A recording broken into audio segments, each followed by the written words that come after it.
বরিশালের আগৈলঝাড়ায় সনাতন ধর্মাবলম্বীদের বাড়িতে 1 মাস ধরে চলছে কবি বিজয় গুপ্ত রচিত মনসা মঙ্গল পাঠের আয়োজন।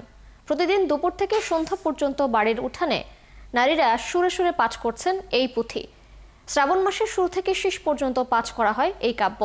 এরপর অনুষ্ঠিত হয় তাদের সর্পদেবী মনসার পূজা। স্বপন দাসের তথ্য ছবিতে প্রতিবেদন।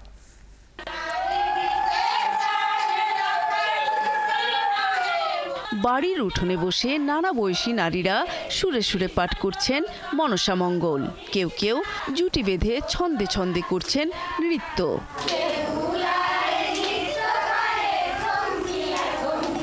তারা বলছেন এমন 22টি পালার মাধ্যমে মর্তলোকে ফুটে ওঠে দেবী মনসার কাহিনী। আমি আসছি পরে থেকেই আমরা পড়ি, আমার শাশুড়ি পড়ছে, তারপর আমরা পড়ছি, এখন আবার এই বউরা পড়ে। মা মনসার পূজা প্রসারিত হওয়ার জন্য মেইন হয়েছে এই মনসা মঙ্গল।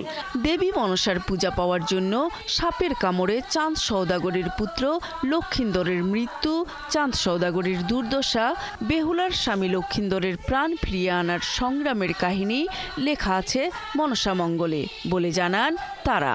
মনসা মঙ্গলে আছে ধনন্তরী বধপালা, লক্ষিন্দরের জিয়ান পালা, হাসান হোসেন পালা।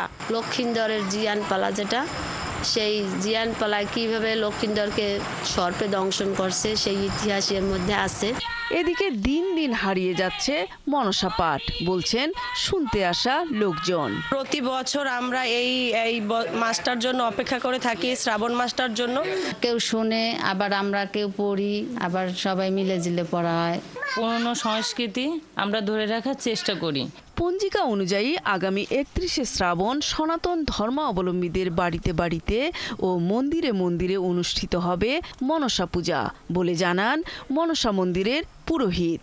এই বঙ্গের প্রায় প্রতি ঘরে ঘরেই মনসা পূজা হয় এবং বিজয়গুপ্তের মনসা বাড়িতে প্রতি বছর শ্রাবণ মাসের শেষ দিনে সকলে পুজো দিতে যায়, বিভিন্ন ভক্তের সমাগম হয়। প্রতি বছর শ্রাবণ মাসের শুরু থেকে শেষ পর্যন্ত 1 মাস চলে কবি বিজয় গুপ্ত রচিত মনসা মঙ্গল পাঠের এই আয়োজন।